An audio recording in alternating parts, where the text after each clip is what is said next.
Good morning to you. Governor Ezeaku is here. The Shanamite.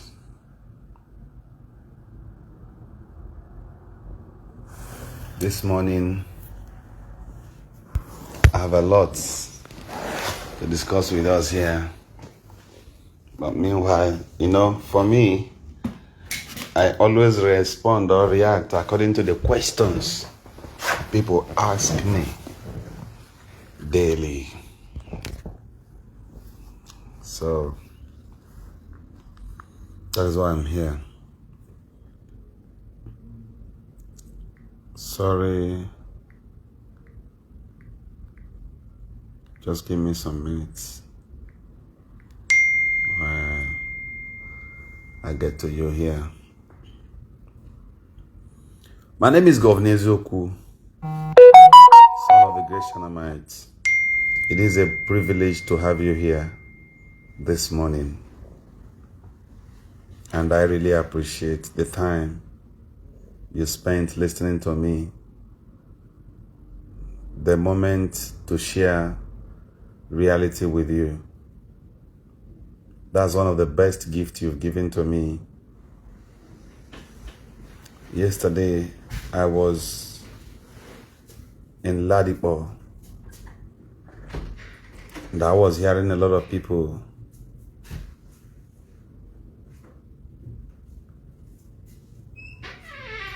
saying greetings to Governor Ezeaku, and I interacted with some brothers.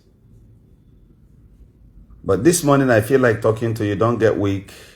We have something to share together. The Shanamites that lives amongst the angels. Thank you for being here. The very day you encounter reality of life, that day you will be very, very careful. Take for example, this morning, follow me a bit. Good morning, Stanley Oyema. Tochi Innocence, you are welcome. The day you encounter reality in life, that day,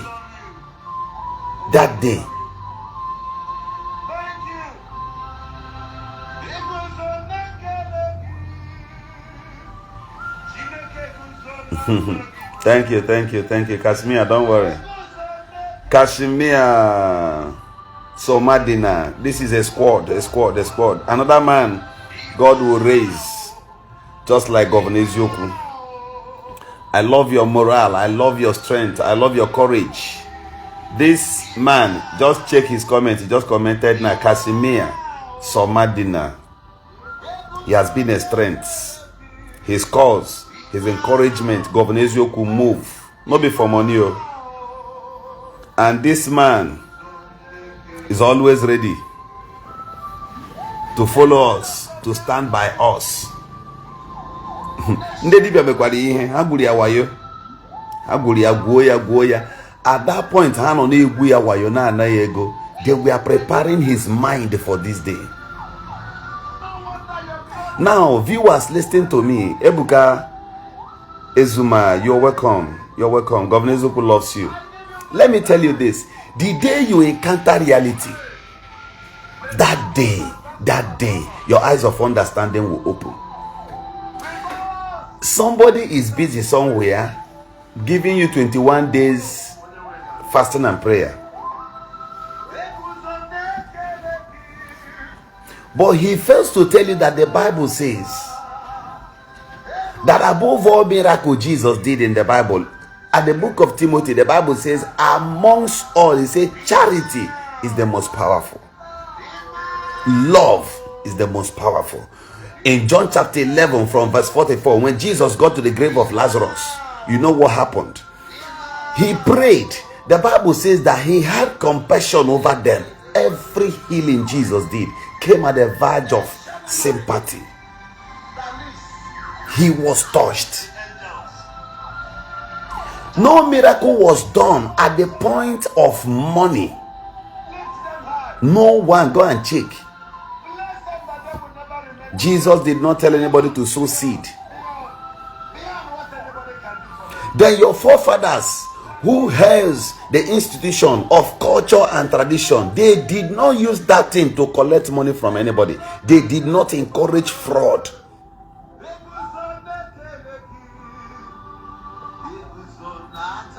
Queen, you're welcome here. Governor Ezeaku is here. Somebody is busy telling you that neighbor 1 million. Take for example, load all the whole native doctors. Go and offload them before the Atlantic Ocean. It won't get apota. Man, I'm more like a candle na bakiara saying neighbor 1 million and you accept. Who told you you are 1 million? Who told you? These are dirty talks. They are only telling you that thing because you have a poor mind. It won't be the morals, the strength, the courage. The day you encounter reality, you are walking around, you have data. The farthest place you can go daily, your place of business, and you get back to your house and you buy data. You now travel at the internet to believe everything you see. The day you encounter reality, the very day you meet reality, or the very day reality knocks at your door, that is the day you get mana. You have never been to the orthopedic. You've not done that. You have not gone to the prisons, the 4 square miles of prisons, and see native doctors nonanga, and see professionals, doctors.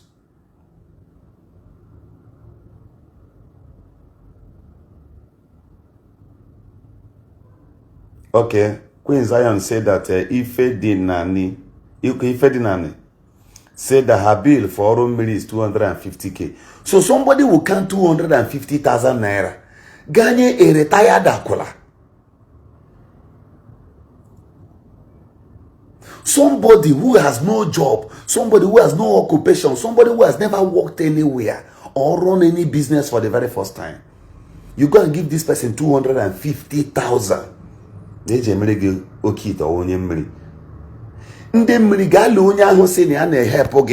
please in them, how healthy, how comfortable is this person?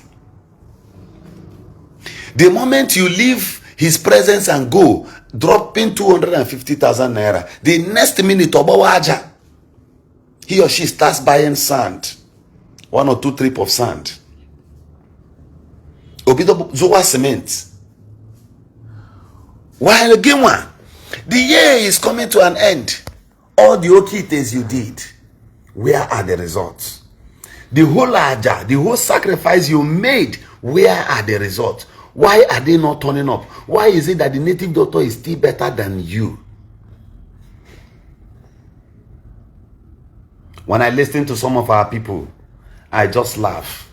Because correcting some people self is also a stress. You are using a UK used phone. Good morning, everyone. Miracle, you're welcome.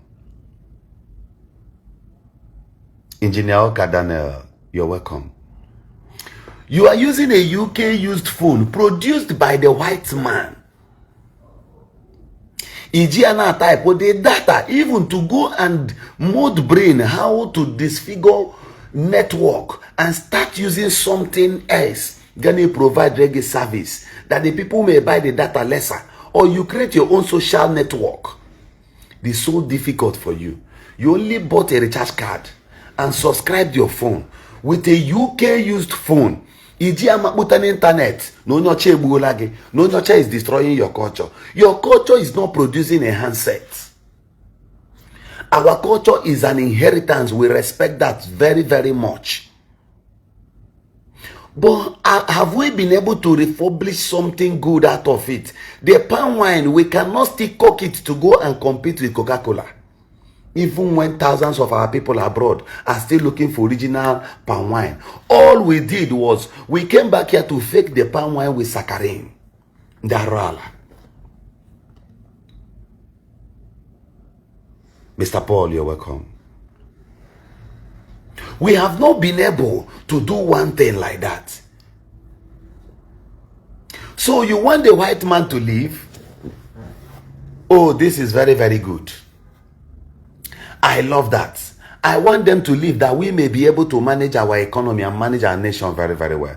But brother, I have a question for you. Even in your own country, in a Fuzo, without the help of Google Map, you cannot find your way to where you're going. Your brain did not tell you that before the white man gave you the access to Google Map to be traveling, they have another thing more sophisticated to track you about an issue to them. Think the brain they used against Kwashan Soleimani. The lane the Igbos are trading today. I watch so many people. And with one young man who would get himself into trouble, go and tell him that Governor Ezeaku said this. I am not the one doing this thing to him. But from what I see, that guy gave a very big problem. Your problem is Evangelist Ebukobi. And I laugh. During the time of TB Joshua, you cannot do that. Even Apostle Johnson Suleiman, either to go and use your page now. Mention Apostle Johnson Suleiman, or even man a video. Facebook will bring down that your page immediately. Evangelist Ebukobi is an Igbo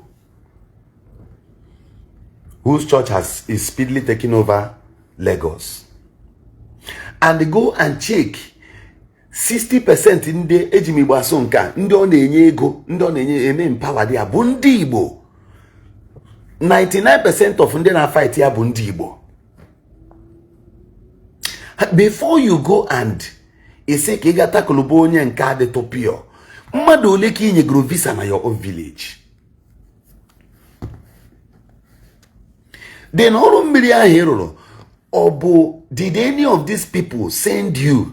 Even that Dibias himself did not call you to his shrine. Gamewe ki iga chupuru nde mmiri aja. Ichuguru nde mmiri aja na the first native doctor. Nothing changed. Izuzuru jewa another place again. That one agwage no onye roro ya at first arotaro ya. No bo ya wagarotazi again. Then you went and paid another one. You are distracted from your business. The day you encounter reality, you will come back to Governor Ezeaku. You will not come back to me, but you will come back to the words I tell you, because they are not ordinary. Relax, be patient. Those are your insults, those are all your actions against Governor Ezeaku. Be very, very patient. The reality is coming to meet you. One time in life, I took time to study about nature, and I decided to migrate it into what the world is doing today. I have read the Bible cover to cover. I picked truth and kept others for review. Adiga mama tomorrow. It was in the scripture I discovered in Daniel chapter 8 when the Bible was describing about the American world power. Go and read it. Daniel chapter 8, if you read from verse 10 of it downward, before you get to at least 25 of it, in verse 25, the Bible says that by peace shall they destroy many. They will come in peace. The same way Haneji peace approach today, they destroy Israel. They maybe other nations. They will all have a cause a problem. It will interest you to know that Hillary Clinton woke up one morning, on a national TV, no Hama Buruma Gaddafi of Libya. They are still governing Libya today. Hanami Manunde Libya today. What mechanisms are Africans bringing up? Somebody be or say let us go back to culture. But you are still wearing a Turkish shirt. I don't know if you get these people. They are stupid brain. Inonime motor that is produced by the white man, even your service provider. Do you know that if the president of America is coming here, those people will manipulate your network? That city about you won't get network. Let us go back to Omenala. The first way to go back to Omenala, only that's the first step. In the ways of our forefathers, any bushmeat. As turkey shirt. You are putting on a turkey shirt of 20,000, 30,000 naira. And you're talking about your culture. Is your brain actually working? Let me take you this far a bit. Let's assume the Bible was not real. But the white man copies something good out of the scripture. Then you, as a cookie, on Africa, your brain is deflected. Is not still picking something meaningful out of the Bible and leave the lies therein. Leave it for God Almighty. I repeat, the scripture was not written by God Almighty. The scripture was written by man according to the inspiration of the Holy Ghost. Again, whether any mistake in their name. I practice what you can't even imagine. I know they hide them. I practice spiritisms. But may it never push me to question the authority of God Almighty, because that day you will not survive.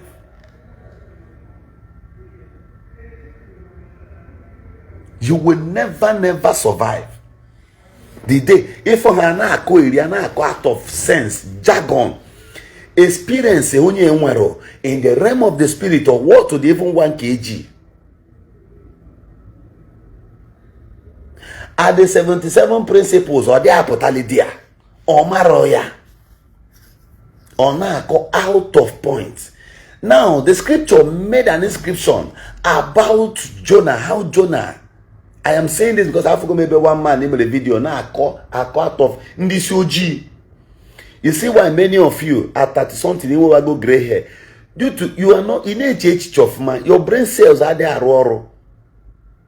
The best way Iji money soji or what in the add it to small insult. Now let's look at this.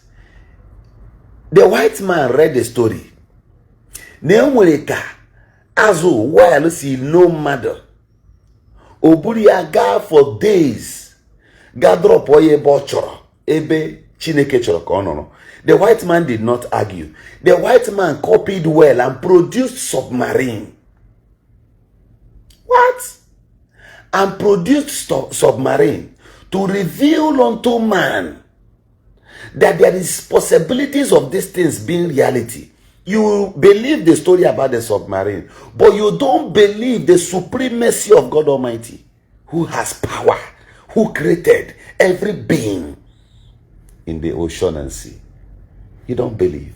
But the white man read that story. The white man copied it and now produced submarine. Let me take you to another level, another dimension where you will think. The day you encounter reality, many people argued God and they are no more.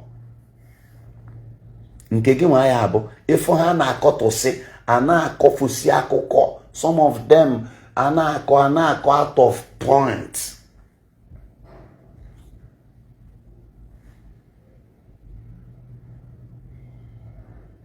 If for how blind, somebody 62 said he was not created, he was born. Onya out of points.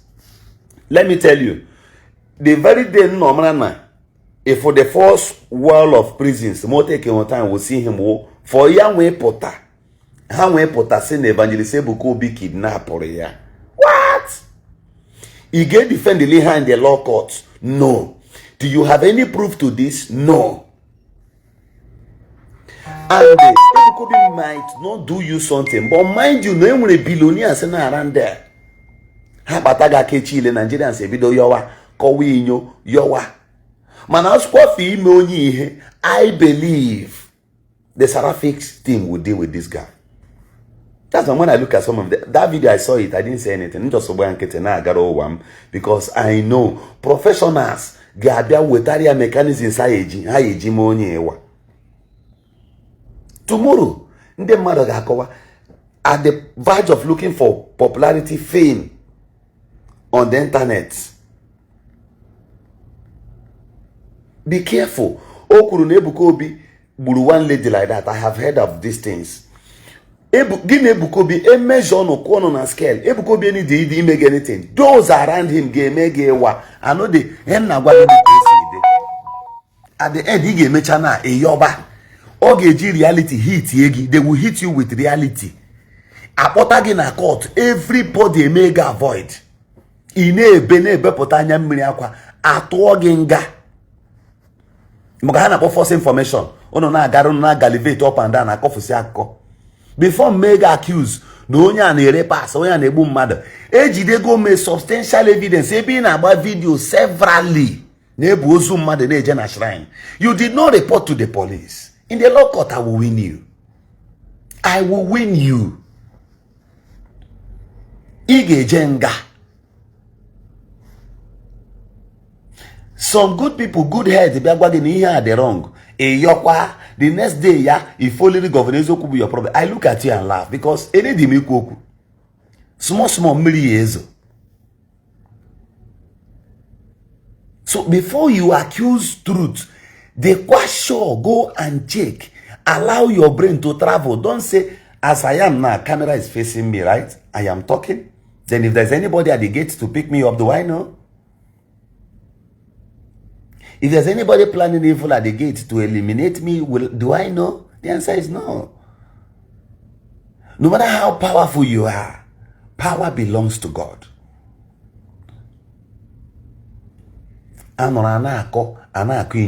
So imagine the white man saw that there is something, there is a story behind so thing. They went and produced their own submarine. They fetched wisdom out of that experience. You, which one did you fetch? Which one did you fetch? If you read the book of Revelation chapter 17, the Bible described the American power. And every nation is being qualified as she, her. The Bible says, and the woman lifted up the cup of abomination, whose king of the whole earth comes to commit fornication with. Every king of the earth today chooses to commit something, chooses to go and obey America. If you read Daniel chapter 8, the Bible made me to understand that they shall cause the rich, the poor, everyone, that they will bow to an image. For that thing, that it is real, and you allow spiritisms. A primary spiritism, so you don't even have much power in here to overrule your normal brain as human being. Who gave you that phone? Engineer make noise on the internet. The white man produced it. Do you know how long they used the handset before it came to you? Do you know? Today, as at the world today, hey, decide to go. The world is shifting from normal rifle. They are now trying to use a biochemical analog. Ordinary COVID-19, you were not able to produce something in defense of yourself. China agwa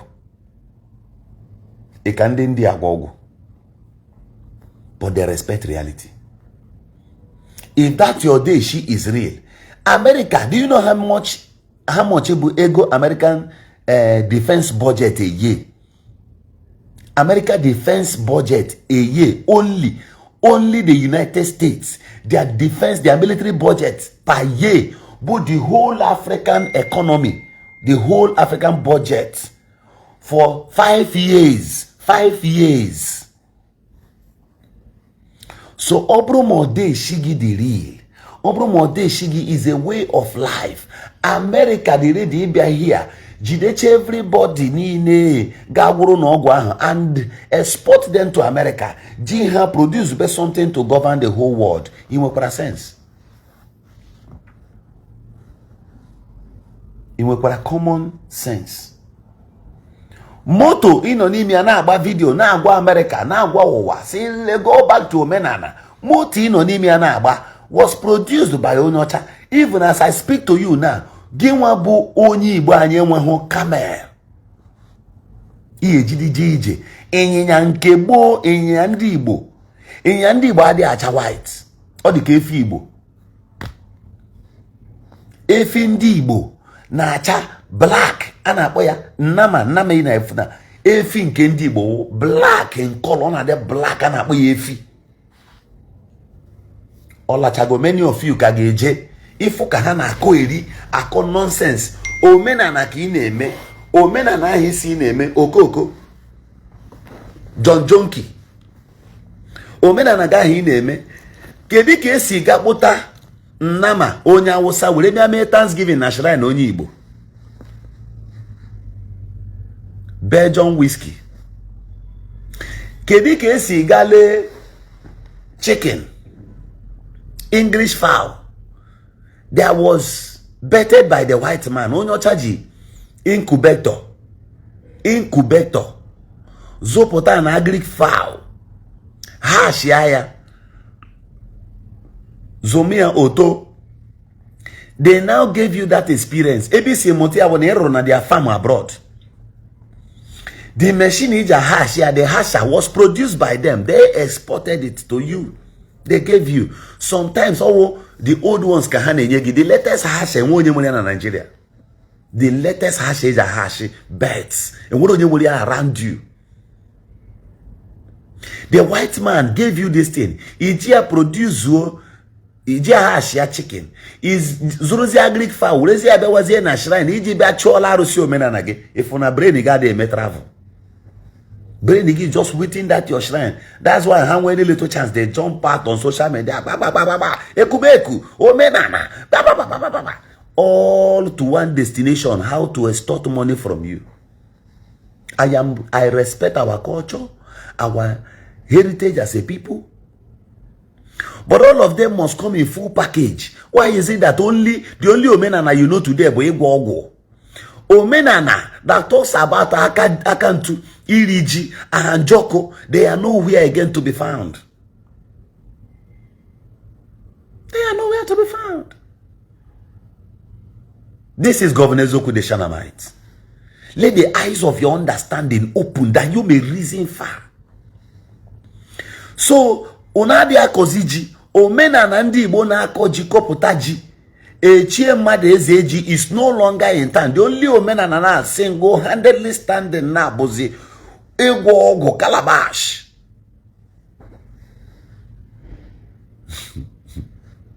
Hana Koiri. If you listen to them talking, pen down everything they have said, confront them face to face, ask them questions out of those things they have said. They are empty vessels. All of them. They are now condemning the Dibias in Enugu. Because Governor Ezeaku spoke about it. Because Governor Ezeaku came out. I love that. But you that is removing plank in his own eyes, how are you? Kekima. How are you doing? Have you been able to amend your own way? In a coffee so that people will trust you.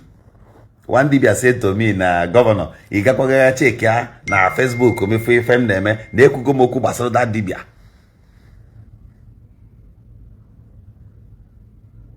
So you're telling me ne kugo basalo that Dibias.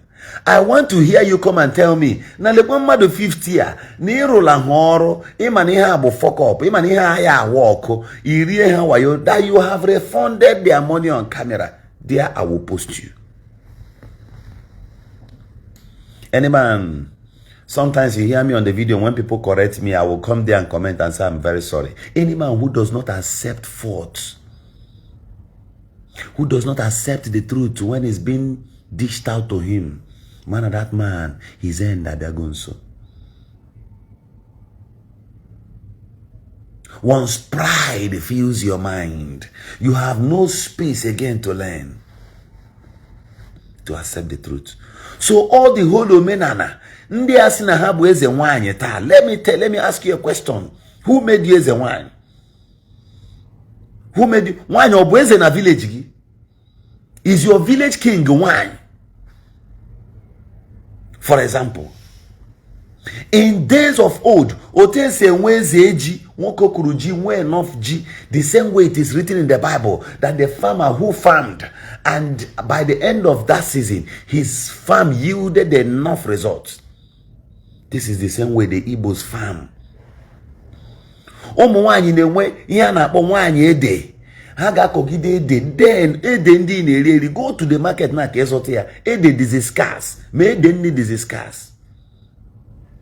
Ina kweli. Ghana Ebonyi State rice mill. Go and see what the women of Ebonyi State are doing. If you are from Ebonyi State, you are blessed. You are blessed. You are doing exploit. I visited the rice farm. One of these days, I will still find my way to be there. Because there's a business I normally do. Learn this thing from me. Within this month, go Ebonyi State na rice mill, all the everywhere. Go na rice mill, to a hotel, go 6 or 7,000 naira or 10. No, the next day morning, about 200 naira to rice mill in Ebonyi State. Go there. I got for teacher rice. I got for kanda. Mandine butia like that. They will be agana Ishi. They will acquire abaya napa. Exactly cho ka polish after a separate stone. Nime. They will bag it for you with local bag. Reserve other rice now. Second week of December, you can get one with at least 5,000 naira again or 4,000 naira again. If you don't know, this is business. You got that place. The whole of this rice mill from A to Z, the highest dealers there are women. But the women in your own state, what are they doing? Some of these junkies, and they claim was in a habundimini, this, that. You don't even have value. God there, here for one, a dust to not ho. Man, always millionaire. Obuego. Ndage hip. We got where somebody hip rice. You see where somebody hipped rice at the level of a trip of sand owned by one young lady. You won't go there and marry these wonderful people. Oh. These hustlers that will build your future and life. But you will be busy running around in the money. There's a why. It's a Hyundai and Canon at that rice mill because there is no makeup. My nature is a one you stretch mark. Jeep and Katie Tenny. A cookie. Macarena here on the internet. Each one the popular. Most of the great men you know today, what made them rich about their wife? They won't tell you. They will not tell you. If you allow the internet to deceive you, in a rush to one pastor like that, Makanego Syrian internet, you are finished. Take your time to study them.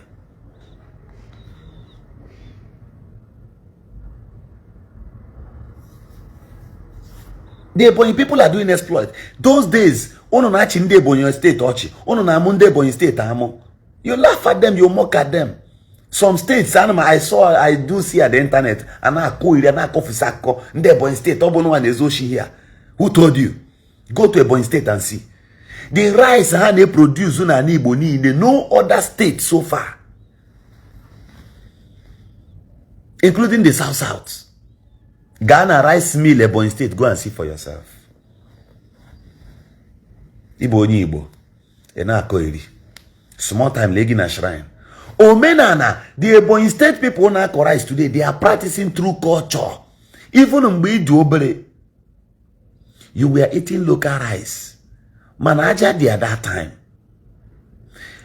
Who were these people that produced this Abakaliki rice at that time? Ebonyi State from now. Your own village here, Jemanagebo Mamu. Ebacha that your masquerade. Hunger will knock at your door. By the time hunger knock at your door, you must eat either Ebonyi rice as of today, or you eat Ogojagari. Buhari forced you to eat it. He narrowed the value of Ebonyi State people before until Buhari stopped importation of rice. Kehiji your own time name. The only yam in Iri today, see from Kano. I see Kano low doya. Let's assume Nanya and there will a problem behind our query.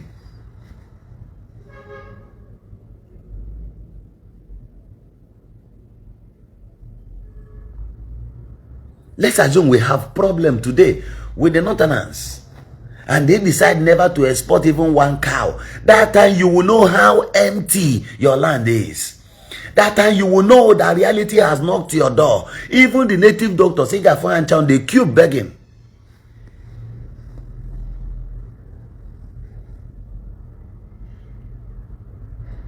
If you trust in any Dibia, if you leave God whom you will beckon upon and beckon upon any native doctor who is preaching dirty things to you, then you will remain where you are.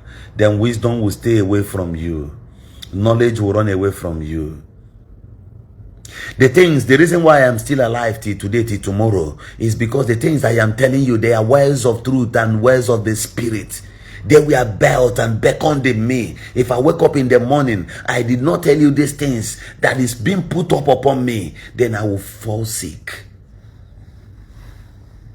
I have to bring it to you. They are telling you that they are practicing Omenala, but they are buying Turkish chair. While I'm on okpu, why can't you go back to okpu and lie down? I need to go that go. You are drinking crystal champagne. You are drinking 21 years.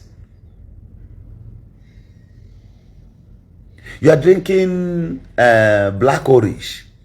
Mayenda. So you are paying 500 and something thousand naira. But the palm wine tapper who is tapping original palm wine is a man Maya that can never tamper with your kidney at your backyard. Give one with Dibias self and I told you Maya Nakama told you can do happy boogie. But you are criticizing the white man. Then I now back to Omenala. But you are the one now drinking champagne.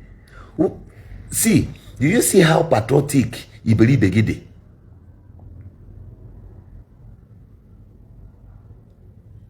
You are popping champagne. You are fighting the white man. You are promoting your culture. But the champagne, Ibunakage, Eresregia 800,000.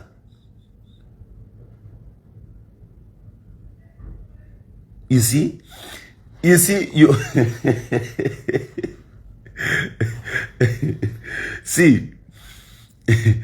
you are making a video. Say you are promoting your culture, you are fighting the white man. The ring light you are using is produced by the white man, a cookie.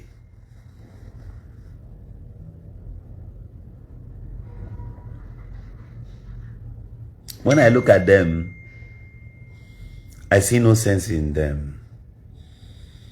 I see no ability to reason in them. The reason why I'll keep arguing with them is very simple. They will keep fighting me is because I will not reason the way you reason. I don't believe in the things you believe. I believe in full package to truth and Ezeaku. Kuside mbabo as it were in the beginning. Do you know that there is something the Chinese people adopted from Igbo? In days of old, Chifo, when it's morning, a man brings out his 18 children, his 15 children, line them up to the farm. The Igbos were exporting wine in Kobawa. They were exporting. If you watch the video when I went for Nollywood New Year Festival, there was a place I shouted on them. And I said, Obro maji aneri today. Bruji egotra from Onya Wosa. Unu neme mistake. In Iwaji. The Igbos can spend hundreds of millions of naira Iwaji. In fact, ekule madusi eba. Gawo obodo yibo ji azụtara n'aka ndocha gadi igiri diji umaji tichi ya ozugbo. You people we are seeing it na ndị iPod Bobble ndị nke ahụ ndị mere attack. No, it's not like that. Out of every foolishness comes sense. Chineke manala aka akwọ ya kante. You are celebrating ownership of something you don't even have in your own place. Ha kwọ ezigbote ihe. Kokpuo ya n'ime moto dọkapụ Isiagu ahụ na. Ifo hana Omenala ya. Hana to ha gada mmanwụ. How come? How come you said you are celebrating your tradition and culture? The yam you are using to celebrate your tradition and culture was imported. The northerner needs to plant it there and bring it to you. Let me ask you, when last time did you see Igbo pepper? Oso kere. Osi Igbo. Imana enwuru sa na-akpọ mfu. Enwuru sa na-akpọ mfu. Weka na-akpọ batem, amaru mmono, amaru ihe unu na-akpọ ya no na place. I don't know if you know what they call it there. Those are our peppers. They are very, very small. Then there's another one. Before your cha on this so difficult. If you plug that one three only span doyati anime ni one test. Where are they? They are no longer there. Nobody is planting it. Remember, let me take your brain back. In days of old, if you're moving, let me not say in days of old, barely 20 years ago, if you're moving alongside your village, your community farm road, you can future along the road where women are demonstrating the glory of farming. They will plant pepper one side from beginning to end. You can plug. And let me tell you, our own garden egg is not this one you are buying in the market. Our own, the small. It also calms the BP. It is good for your health. Where are they? Ndioko Omenala. Why are you not promoting this side? But you are busy buying land, reselling. You are busy doing real estate with the brain of Ndi Igbo. Makana ha marry here. They don't have echiche. The day reality meets you. Reality when it be na this place. Or na lockdown. Very shameful that anyway the same experience when na COVID-19. The rise here, I see not to butragi 80% of it. I see a Ebonyi State to butragi 30% of it. And you are making noise. You are making noise. I'm on live section. I'll call you shortly now. You are making noise. Anyway, case law call get down. Now, seeing maybe a breakout such as COVID-19. Right, see, you see, 70%. And 80% of it will come from Ebonyi State. Hello? After my live section now, I'll call you. After my live section, I'll call you. So they are going back to their route. They don't have, see, wars are planned. Wars are won according to your strategic room. Their availabilities. Sorry to say this, I don't mean to insult anybody. I'm going here. Years ago, I made a post. In one previous page I owned those days, I made a post there. And I said to Mazi Nnamdi Kanu, before he say, Ige ji egbe wee gbata war, wee gbata Biafra. Enwere mechanisms he put in place. Gini mere our people lost all the civil. They didn't lose the war, in fact. But why you say na ha lose the civil war? It was starvation, hunger. Ndi Igbo ji osisi na mma na anata egbe. They were capable. When it comes to the few manpower they had, they were strong and intelligent. But then one thing that was missing. Mba starve ha. In war, enwere starve get to submission. Onye agụrụji. Onye agụrụji. Amaro ya. The first thing, like the strategy, our leaders is Jide Nigerians, keep them hunger. Keep them hungry, then you will rule them. Hence all of them feed how you want strength to challenge you. Do you know why? If you are in a waiting trial, only or once a day. If they give you 3 or 4 square meal a day, you want that strength to fight the warders because the warder are the over recently Kenya will have and on the prison arms can. So the authority when a brain able Oshisha Neja control Lugi Oshishi Onyoshi Jeba and Apotea. In your warders Neja control there was a button. For them to use button to rule you, they will starve you. Nyegi beans. Beans idioke na ruo. Man, you too much beans. So you just weak your loins. So you weak. Yeah, there's what do. Happy in strength. Ebuta make sina hanye nde no ni meselo. Hey ke ya. No they make we aga nyoma aka. Nyegi beans. You must eat beans. So I said on that post, Mazi, open ichori nweta Biafra ahụ really. Gasi our people go back to farming. Ka ha nwee enough food obo.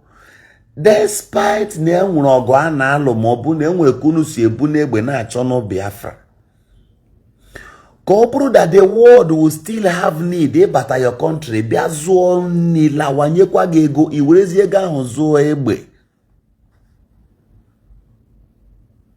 It depends na oil. Enwere some states na Igbo na-enwere oil. Man enwere some states ndocha ga strive bata. Let me tell you this for example. The white man adị eji coffee egwu. So enwego dị agha now. Ndocha ya achọ miss ha esi abata come to buy cocoa. Despite the war, they don't toy with that in HNJ business. Do you know that the reason why the moment Ukraine no lower a war, a way high price of bread, loaves in the market, and they produce flour. So you see the interest, how the conflict in that country affected other nations of Africa. Flour. The Russians, the reason why some countries in Europe are anything that natural gas in China supply other country or may put in that off. So what do you have if you are competing with these people? Take your journey this way. You want help me share this broadcast. My name is Governor Ezeaku, the Shanamite. It's related back to your culture and tradition.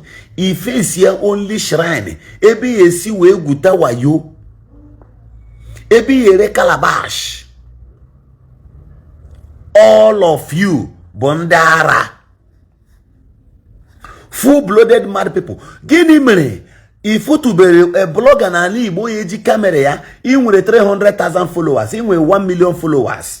Including skit makers in the Ebonyi State. What stops you? You with your camera, Ghana that rice mill in Ebonyi State. Go there and telecast that place. Tell the whole world that we plant rice here. Both rice in Kendocha, both our rice. Compare the both of them together on camera. You see that in Ebonyi State, a kama. The only culture you want to go back to masquerade. The only culture you want to go back to is how to extort money from your fellow Igbo man. But you are not concerned. Dibias, Ekuke, whiskey. You can comfortably give a lady 500,000 naira. Lodge in a hotel, okay, and I ought to. Chineke bawagi Ishi. Gini mere, iga agali na rice mill ahụ na Ebonyi State with a 5 million. Check here, some people can be do that rice milling. That rice milling, I mean. I can average people need ordinary go there and ask them, those machines, how much are they? Give them 500, give some 1 million, give some 100,000. Keep growing the economy. But all you can do is give away time on Facebook. You are doing that giveaway so that people will be again patronize for calabash. Your knowledge are the agafa. These are the main culture where you should go back to. Many of those cook Dibias, Amarudebe rice mill, no. You see why we have less size than one in Ebonyi State. There are women in business now cultivate rice. In Ebonyi State. Mark my word.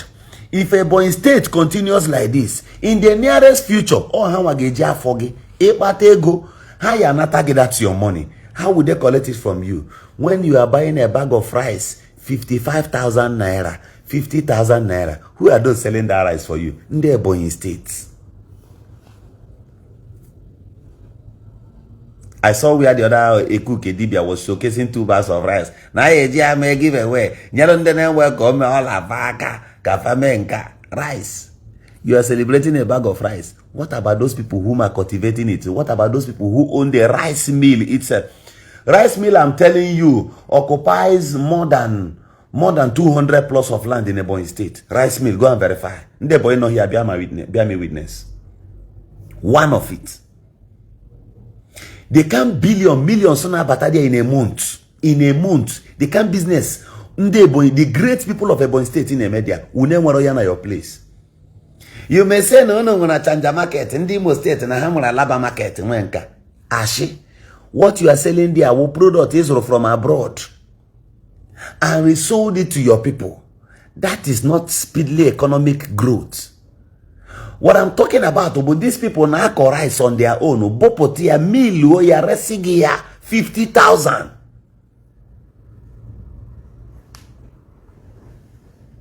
You've not done anything to promote them.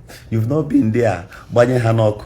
You've not been there. Like this thing I'm saying now, there are some of you watching me that will take steps to go there and start this business. Buy rice from them. The first time, don't buy much.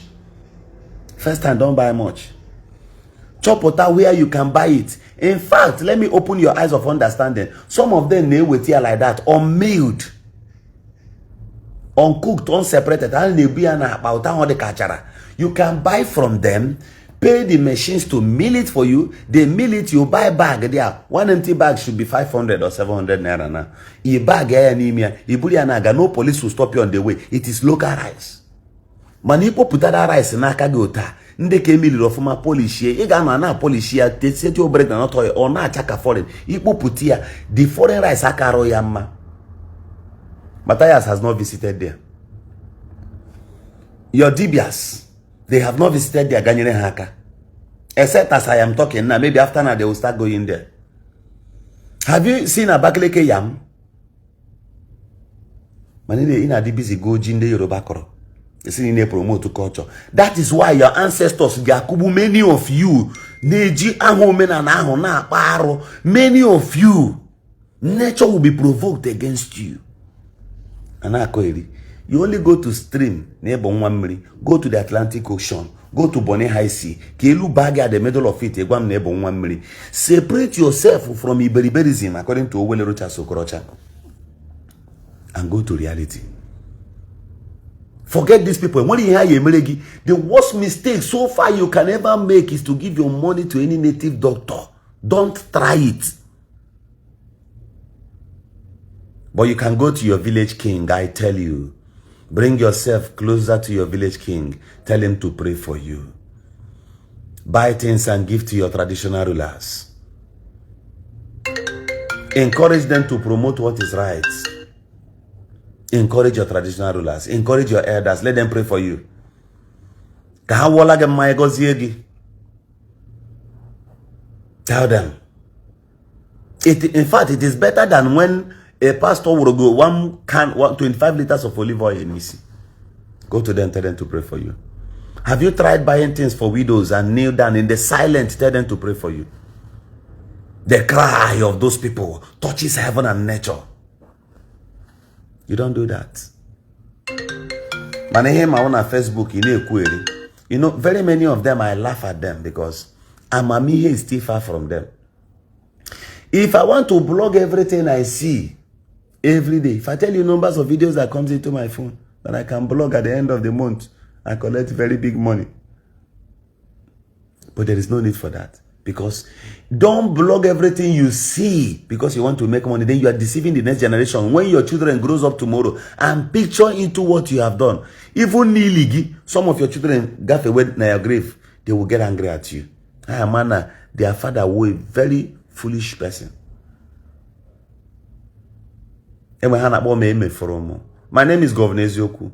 I will allow you to digest these videos. Take your 100 naira, 200 naira data, go back and study this video. Go and read the things I have said. Pen down the reality there, throw away the rest. As I'm speaking to you, Dibias are watching.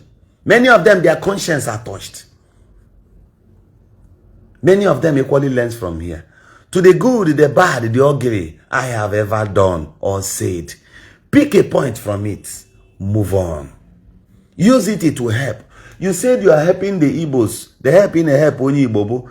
Machine age produce aquare that he created your shrine. This EJ promote tradition and culture was produced by the white man. The designer shirt you are wearing in your shrine was produced by the white man. It's in a Omenala. Chineke Bogoku. Chineke Bogoku that place. You can see the aqua plantain or one or aquatere will ya cover amoge. It took that is culture. Can I show that you are going back speedily? Obu 3 designer shirt. A galo opu a designer just wear some cowries here. Nde tiria this cowries in a front tiria because they know as when you believe able you will buy it because of this cowries. Each one forgot to go to maka cowries. I was watching one Ekuke blogger ebe na-claim Vikings. Courtesan that men left years ago. Courtesan that men left as far back as 15 years ago. Ka ị ka na-eme today. Man, ị na-claim na ị na-eme ihe mmiri. Idiot. Ị nọta ifo megwa m na ịbụ onye ọkọt. Mbụrụ aka tiwa aga anya. Ọkọt ị mere. No, your village as a whole. Nwere onye natara amnesty from federal government. But 20,000 youth were granted amnesty. Or everybody needed that amnesty 65,000 naira. Bu militants.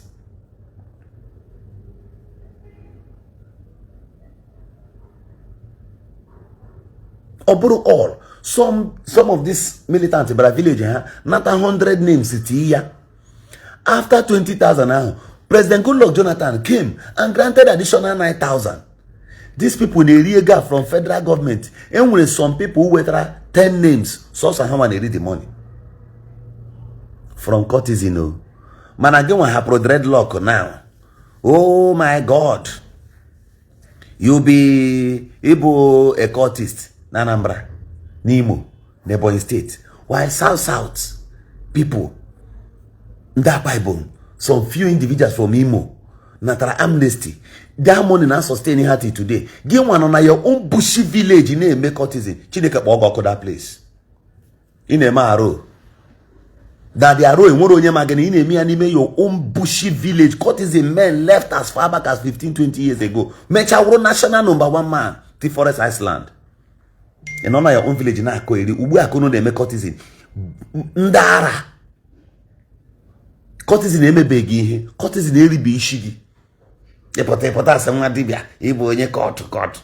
So a trust his and why? A trust Hundemiri, a trust Hekubeku. You are now a courtist. Courtist cake and a man at this 21st century. Did you know that some people just strength and haga regime courtesan? Well, you have laptop about Bonemolo. Pitego.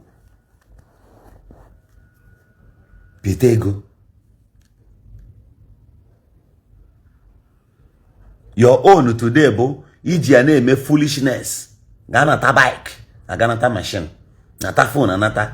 Some of them, bo, when you see them showcasing na have Vikings na social media, bo, actually just scare away. They want to tell you that they belong or they are involved. Belong to some group of Ndara, not a backyard again. When courtesan was courtesan, I want to throw anybody from your village. In what are they level? In what are they level? Maybe you know even come close. Courtesan in River State, barely 15 years ago or 20 years ago. Iyejilia, inke village go ya maliaka. Asaden umaka ne wopota GPNG machine gun, general multipurpose rifles, and a buya Attire na flying boat to get on them mad also. Isiagu, Scandinavia, Kalio, Cameroon, Ghana. Ga bruveso mano toya. Seize him and the Navy Reya, Kwechiri. Federal government afuna they cannot battle this again. They were able to grant them amnesty. Ne akohungo obohegi one name out of the poverty of your village, out of the poverty of your family. E potata ni name courtesan. Chineke kpokwa gok. Egbe gbawa akwa gishi. Are you not surprised to see in a video the other day that Asare Dokubo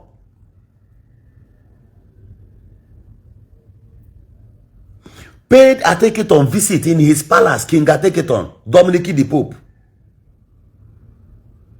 The Amayanabo for Krika. Somebody named another courtesan those days. Who people thanked to be a clansman. Later went to the palace of Ateketon. Yani abanro hang watch champagne together. Man again wo ekuke. Nenweru kisi go and check the palace of father Ateketon. Everything on the palace here will gold. Mochi Nedumo is as gold formation in his palace. Ginwa your village king in atafufo. Na manage na struggle to even see food to eat.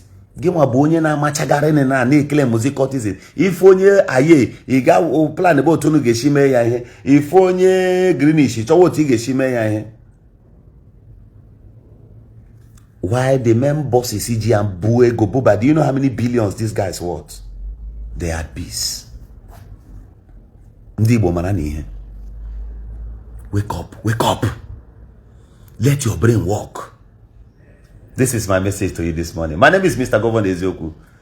The Shanamites. The people's governor.